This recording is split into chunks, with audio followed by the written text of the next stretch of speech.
Start. ಇವತ್ತು ಭಾರತದ ದೆಹಲಿಯಲ್ಲಿ ಮೊನ್ನೆ ನಡೆದಂತ ಹೋಳಿ ಹುಣ್ಣಿಮೆ ಹಾಗೂ ಬಣ್ಣದ ಕಾರ್ಯಕ್ರಮದ ಅಂಗವಾಗಿ ಸಮಸ್ತ ರಾಷ್ಟ್ರ ಭಕ್ತರು ಬಣ್ಣ ಎರಚುವ ಕಾರ್ಯಕ್ರಮದಲ್ಲಿ ಭಾಗಿಯಾಗಿದ್ರು. ಬಹಳ ಶಾಂತಿ ಸೌಹಾರ್ದತೆಯಿಂದ ಹಬ್ಬ ನಡೀತಾ ಇತ್ತು.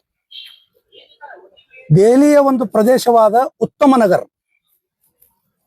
ಅಲ್ಲಿ ಒಂದು ಯುವತಿ 10-11 ವರ್ಷದ ಒಬ್ಬ ಮುಗ್ಧ ಯುವತಿ ಮನೆಯ ಮೇಲೆ ನಿಂತು ಒಂದು ಬಲೂನ್ ನಲ್ಲಿ ಬಣ್ಣದ ನೀರನ್ನು ಹಾಕಿ ಮೇಲೆ ನಿಂತು ಒಗಿತಾ ಇದ್ಲು.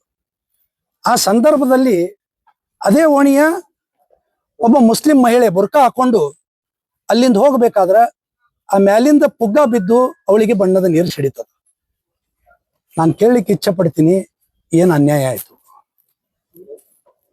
ಆ ಮುಗ್ಧ ಹುಡುಗಿ ತಿಳಿದೋ ತಿಳಿಲಾರದು, ಆ ಹುಡುಗಿಗೆ ಗೊತ್ತಿಲ್ಲ ಯಾರು ಬಣ್ಣ ಆಡ್ತಾರೋ, ಹಿಂದೂವರು ಮುಸ್ಲಿಮರು ಆಡಂಗಿಲ್ಲ ಅಂತೇಳಿ ಆ ಮಗುಗ್ ಗೊತ್ತಿಲ್ಲ ಪಾಪ. ಆದ್ರೂ ಕೂಡ ಮನೆಯವ್ರು ಏನಾಗ್ಯದ, ಆ ಬುರ್ಕಾದ ಹೆಣ್ಮಗಳಿಗೆ ಬಣ್ಣ ಸಿಡಿದ ಮೇಲೆ ಕ್ಷಮೆ ಕೇಳ್ಯಾರ. ಕ್ಷಮೆ ಕೇಳಿದ್ರು ಕೂಡ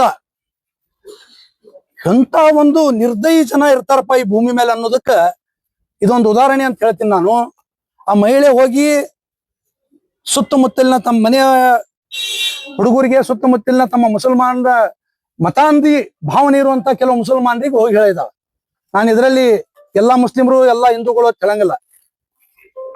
ಆ ಯುವಕರು 20-25 ಜನ ಯುವಕರು ಬಂದು ಆ ಮನೆಯಲ್ಲಿರುವಂತ ಒಬ್ಬನೇ ಏಕೈಕ ಪುರುಷ ದುಡಿಯುವ ಹಿಂದೂ ದಲಿತ ಕುಟುಂಬದ ಹುಡುಗ ತರುಣ್ ಕುಮಾರ್, ಅವನನ್ನ ಕಬ್ಬಿಣದ ರಾಡು ಬಡಿಗೆ ಕಲ್ಲುಗಳಿಂದ ಹೊಡೆದು ಹಿಗ್ಗಾಮುಗ್ಗ ಹೊಡೆದು ಜೀವ ತೆಗಿತಾರ ಅಂದ್ರೆ ಎಲ್ಲಿ ಹೋಗ್ತಾ ಇದೆ? ಯಾಕೆ ಇವರಿಗೆ ಡಾಕ್ಟರ್ ಬಾಬಾ ಸಾಹೇಬ್ ಅಂಬೇಡ್ಕರ್ ಅವರ ಸಂವಿಧಾನದ ಮೇಲೆ ನಂಬಿಕೆ ಇಲ್ವಾ? ಆ ಕಾನೂನನ್ನ ನೀವು ಗೌರವಿಸಲ್ವಾ? ಸರ್ ತನ್ಸೆ ಜುದಾ ಅನ್ನೋ ಕಾನೂನನ್ನು ಗೌರವಿಸ್ತೀರಾ? ಭಾರತದಲ್ಲಿ ಇರುವಂತಹದ್ದು ಡಾಕ್ಟರ್ ಬಾಬಾ ಸಾಹೇಬ್ ಅಂಬೇಡ್ಕರ್ ಅವರ ಸಂವಿಧಾನವೇ ನಮಗ್ ಶ್ರೇಷ್ಠ.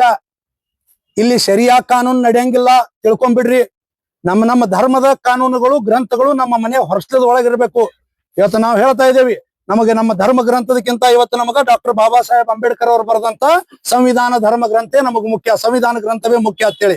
ಹಾಗಿದ್ರೆ ಕಾನೂನನ್ನು ಕೈಗೆ ತಗೊಂಡು ಒಬ್ಬ ಮಗು ಎಸೆದಂತ ಒಂದು ಬಲೂನಿನ ನೀರು ಬುರ್ಕಾದ ಹೆಣ್ಣು ಮಕ್ಕಳಿಗೆ ಸಿಡಿದಕ್ಕಾಗಿ ಆ ತರುಣ್ ಕುಮಾರ್ ಒಬ್ಬ ದಲಿತ ಹಿಂದೂ ಯುವಕ 26 ವರ್ಷದ ಯುವಕನನ್ನ ಭೀಕರವಾಗಿ ಹತ್ಯೆ ಮಾಡ್ತೀರಿ. ನಾಚಿಕೆ ಆಗೋದಿಲ್ವಾ ನಿಮಗ? ಯಾವ ದೇಶನಾಗಿದ್ದೀರಿ ನೀವು? ಹಿಂದೂಸ್ತಾನ್ಯಾಗಿದ್ದು ಹಿಂದೂಸ್ತಾನದ ಅನ್ನ ನೀರು ಗಾಳಿ ಸೇವಿಸಿ ಇಲ್ಲಿ ನೀವು ಕಾನೂನನ್ನು ಕೈಗೆತ್ತಿಕೊಂಡು ಒಬ್ಬನನ್ನು ಅಮಾನುಷವಾಗಿ ಹತ್ಯೆ ಮಾಡ್ತೀರಿ. ಇದಕ್ಕ ಇಡೀ ಮಾನವೀಯ ಸಮಾಜ ತಲೆ ತಗ್ಗಿಸುವಂತಾಗಿದೆ. ಎಷ್ಟು ದಿವಸ ಇದು ನಡೀತದೆ ಇದು? ಯಾಕೆ ಬಣ್ಣ ಮಾರ್ಲಿಕ್ಕೆ ನಿಮಗ ಪರ್ಮಿಷನ್ ಹೇಳ್ತದ ನಿಮ್ಮ ಧರ್ಮದೊಳಗ? ಅವ್ರಿಗೆ ಕೇಳ್ತೀನಿ ನಾ, ಎಲ್ಲರಿಗೂ ಅಲ್ಲ. ಯಾರು ಕೊಲೆ ಮಾಡಿದಾರಲ್ಲ ಅವ್ರಿಗೆ ಕೇಳ್ತೀನಿ, ನಿಮ್ ಧರ್ಮದೊಳಗ ಬಣ್ಣ ಮಾರ್ಲಿಕ್ಕೆ ನಡೀತದ? ದೇವ್ರ ಗುಡಿ ಮುಂದೆ ಕೂತು ಹೂವ ಹಾರ ಮಾರ್ಲಕ್ ಪರ್ಮಿಷನ್ ಅದ? ಹಿಂದೂ ದೇವಿ ದೇವತೆಗಳ ಹಬ್ಬ ಬಂತಂದ್ರೆ ನೀವು ಅಪಮಾನ ಮಾಡ್ತೀರಿ? ಹಂಗಿದ್ರೆ ನಾನು ಕೇಳ್ತೀನಪ್ಪ, ದಿನಾನು 5 ಸಲನು ಇವತ್ತು ಮೈಕ್ನ್ಯಾಗ ಇವತ್ತು ಮಸೀದಿ ಒಳಗನ ಇದು ಹಚ್ತಾರೆ. ಹಿಂದೂಗಳಿಗೆ ಅದರದಿಂದ ತೊಂದರೆ ಆಗಂಗಿಲ್ಲ? ಯಾರಾದ್ರೂ ಹೋಗಿ ಜಗಳ ತೆಗಿತಾರ? ಯಾವ್ದಾದ್ರು ಒಂದು ಈದ್ ಮಿಲಾದ್ ಮೆರವಣಿಗೆ ಮೇಲೆ ಯಾರಾದ್ರೂ ಕಲ್ಲು ಒಗಿತಾರ? ಯಾಕಿದು ಇವತ್ತು ಭಾರತನಾಗ ನಡಿಲಿಕತ್ತದ? ಇಂಥ ಮನಸ್ಥಿತಿ ಯಾಕೆ ಇವತ್ತು ಬರ್ಲಿಕತ್ತದ ಕೆಲವು ಮತಾಂಧರಿಗೆ ಅನ್ನೋದು ಯಕ್ಷ ಪ್ರಶ್ನೆ ಆಗಿದೆ. ನಾನ್ ಹೇಳ್ತೀನಿ, ಇವ್ರನ್ನ ಕೇವಲ ಅರೆಸ್ಟ್ ಮಾಡಿದ್ರೆ ಸಾಲದು. ಏನು ಹೇಳ್ತಾ ಇದಾರೆ, 4 ಮಂದಿನ ಅರೆಸ್ಟ್ ಮಾಡಿವಿ, 8 ಮಂದಿನ ಅರೆಸ್ಟ್ ಮಾಡಿವಿ ಅಂತೇಳಿ. ನಾನು ಸಮಸ್ತ ರಾಷ್ಟ್ರ ಭಕ್ತ ಹಿಂದೂಗಳ ಪರವಾಗಿ ಆಗ್ರಹ ಮಾಡ್ತೀನಿ. ಮಾನ್ಯ ಪ್ರಧಾನಮಂತ್ರಿಗಳಿಗೆ, ಕೇಂದ್ರ ಗೃಹ ಸಚಿವರಿಗೆ, ದೆಹಲಿಯ ಮುಖ್ಯಮಂತ್ರಿಯವರಿಗೆ ಆಗ್ರಹ ಮಾಡ್ತೀನಿ, ಇವ್ರನ್ನ ಎನ್ಕೌಂಟರ್ ಮಾಡುವಂತ ಕಾನೂನನ್ನ ನೀವು ತೊಂಬರ್ರಿ. ಯಾವ ರೀತಿ ಉತ್ತರ ಪ್ರದೇಶದಲ್ಲಿ ಯಾರಿವತ್ತು ಕಾನೂನನ್ನು ಕೈಗೆತ್ತಿಕೊಂಡು ಮುಗ್ಧ ಜನರನ್ನು ಕೊಲೆ ಮಾಡ್ತಾ ಇದಾರಲ್ಲ, ಅವ್ರನ್ನ ಎನ್ಕೌಂಟರ್ ಒಂದೇ ಹಾದಿ ಆಗಬೇಕು. ಕೆಲವು ಕಾನೂನು ತಿದ್ದುಪಡಿಗಳ ಅವಶ್ಯಕತೆ ಇದೆ. ಇವತ್ತು ನಾನು ಕೇಳ್ತೀನಿ, ಇವತ್ತು ನಮ್ಮ ದಲಿತ ಯುವಕ 26 ವರ್ಷದ ಯುವಕ ಯಾರು ಈಗ ಅವ್ರ ಮನಿ ಯಾರು ನಡೆಸ್ಬೇಕು? ಮನುಷ್ಯತ್ವ ಬೇಡವಾ ನಿಮ್ಗ? ಒಂದು ಮಾನವೀಯತೆ ಬೇಡವಾ? ಇವತ್ತು ನಾವು ಕೇವಲ ಬಂದು ಒಂದು ಸಾಂಕೇತಿಕವಾಗಿ ಮನವಿ ಕೊಡ್ತಾ ಇದ್ದೇವೆ. ಕರ್ನಾಟಕ ಯೂತ್ ಫೌಂಡೇಶನ್ ವತಿಯಿಂದ ಹಾಗೂ ಸ್ವಾಮಿ ವಿವೇಕಾನಂದ ಸೇನೆ ಎಲ್ಲ ಯುವಕರು ಬಂದಿದ್ದಾರೆ. ಎಲ್ಲರೂ ಕೂಡಿ ಇವತ್ತು ಒಂದು ಮನವಿಯನ್ನು ಕೊಡ್ತಾ ಇದ್ದೇವೆ. ಎಲ್ಲಿ ಹೋಗ್ತಾ ಇದೆ? ಮಾನ್ಯ ರಾಷ್ಟ್ರಪತಿಗಳು ಇದರಲ್ಲಿ ಮಧ್ಯಸ್ಥಿಕೆ ವಹಿಸಬೇಕಾಗ್ತದ, ಕೇಂದ್ರ ಸಚಿವರು ಮಧ್ಯಸ್ಥಿಕೆ ವಹಿಸಬೇಕಾಗ್ತದ, ಗೃಹ ಸಚಿವರು ವಿಶೇಷ ಕಾಳಜಿ ತಗೋಬೇಕಾಗ್ತದ. ಕೇವಲ ಅರೆಸ್ಟ್ ಮಾಡೋದ್ರಿಂದ ಈ ಸಮಸ್ಯೆ ಇಲ್ಲಿಗೆ ನಿಂದ್ರಂಗಿಲ್ಲ. ನಾಳೆ ಈ ಕೊಲೆ ಇದು ಕೊನೆ ಕೊಲೆ ಅಂತೇಳಿ ಯಾರಾದ್ರೂ ಹೇಳ್ರಿ ನೋಡೋಣ. ಇನ್ನು ಮುಂದೆ ಯಾವುದೇ ದೇಶನಾಗ ಇಂಥ ಕೊಲೆ ಆಗ್ಲಿಕ್ಕೆ ನಾವು ಬಿಡಂಗಿಲ್ಲ ಅಂತೇಳಿ ಇವತ್ತು ದೇಶದ ಪ್ರಧಾನಮಂತ್ರಿಗಳು ಹೇಳ್ಬೇಕಾಗ್ತದ, ದೆಹಲಿಯ ಮುಖ್ಯಮಂತ್ರಿಗಳು ಹೇಳ್ಬೇಕಾಗ್ತದ. ನಮ್ಮ ದಲಿತ ಸಂಘಟನೆಗಳಲ್ಲಿ ನಾವು ವಿನಂತಿ ಮಾಡ್ಕೋತೀನಿ, ನಮ್ಮ ದಲಿತ ಸಹೋದರನ ಹತ್ಯೆ ಆಗಿದೆ ಇವತ್ತು. ಈ ಜಿಹಾದಿ ಮನಸ್ಥಿತಿಯವರು ಇನ್ನೂ ಎಷ್ಟು ಮಂದಿ ಅದಾರ ಇಂಡಿಯಾದಾಗ?